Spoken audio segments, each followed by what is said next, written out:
Hello YouTube. In today's video we're going to be looking at the rumors we have heard so far for the upcoming Google Pixel 6 and Pixel 6 Pro.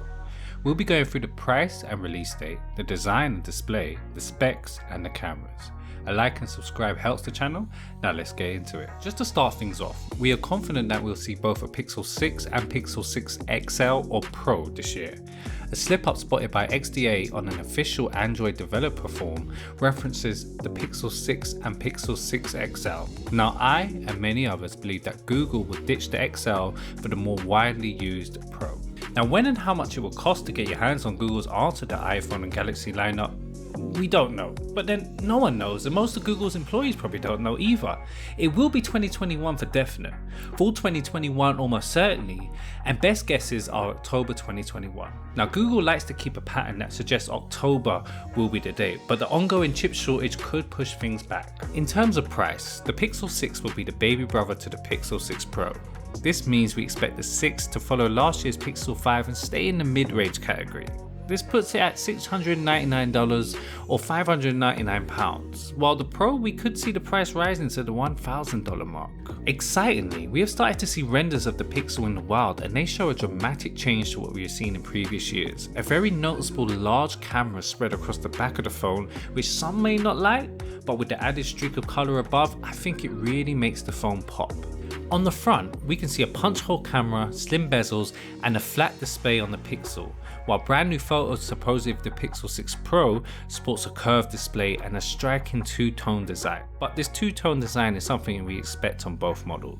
There was talk of an under-display camera being included on the Pixel, mainly stemming from a patent filing from Google. However, I think it's way too early to see this tech on the phone and we are not expecting it on this year's Pixel lineup. But what we could see under the screen this year is the fingerprint sensor. For years, Google has held out and instead placed a physical sensor on the back of the phone. However, if the camera spans the back of the device, it is very plausible to move the sensor.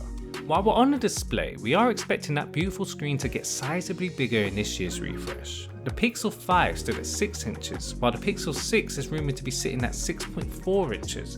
Doesn't sound a lot, but in your hand a half an inch can make all the difference. Anyways, we also expect a flat screen, full HD plus resolution, HDR support and 120Hz refresh rate. The 6 Pro will share the 120Hz refresh rate, but we also expect a QHD plus resolution and a larger 6.7 inch curved display. What will power the Pixel 6?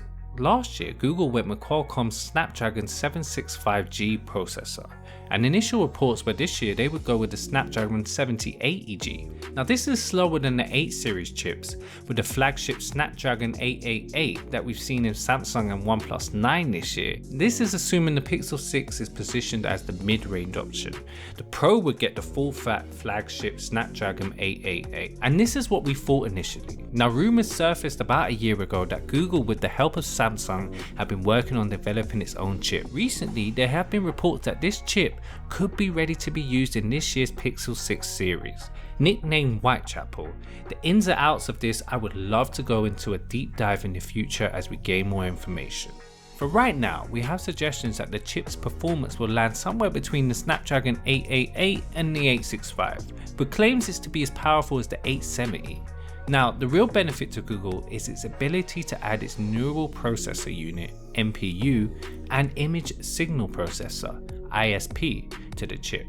This is what powers many AI functions, including the performance of Pixel's outstanding photos. The chip will be powered by 2 Cortex A78 cores, 2 Cortex A76 cores, and 3 Cortex A55 cores.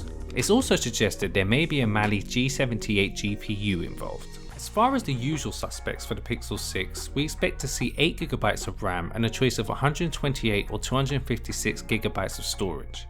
The battery capacity is also likely to be up from last year's 4080 mAh to 4614 mAh. The Pixel 6 Pro meanwhile is likely to see a massive 12GB of RAM, an additional option of 512GB of storage and a massive 5000 mAh battery. All very good. I really hate the 128GB storage. I know most people will never use it all, but with cloud storage not being as freely available and SD card disappearing, the onboard storage really needs to pick up in my opinion. Now, the pièce de résistance of many users of a Pixel phone is that fabulous camera. Now last year, it may have felt like a step back as Google removed the telephoto lens and used the same 12.2 megapixel sensor as the Pixel 4. But we are not expecting Google to let its reputation slide any further this year. What we are expecting is 2 cameras on the back of the Pixel 6 with a third added to the Pro. We should see a 50 megapixel wide lens camera, a 12 megapixel ultra wide, and then a 48 megapixel telephoto added to the Pro. While on the front, we're expecting an 8 megapixel and a 12 megapixel on the Pro. Other than that, we're expecting improvements to the software. Google has announced that it's working with image experts as it attempts to take more accurate photos of people of color. By adjusting the auto white balance to prevent over brightening of darker skin tones and developing more accurate detection for different types of hair, a welcome update for many. All in all, we are very excited about what Google has up its sleeve for the upcoming Pixel 6 and Pixel 6 Pro. It's still early days, and as we learn more, we will be making an updated video closer to the time. But for now, thanks for watching, please like and subscribe, and we'll catch you next time.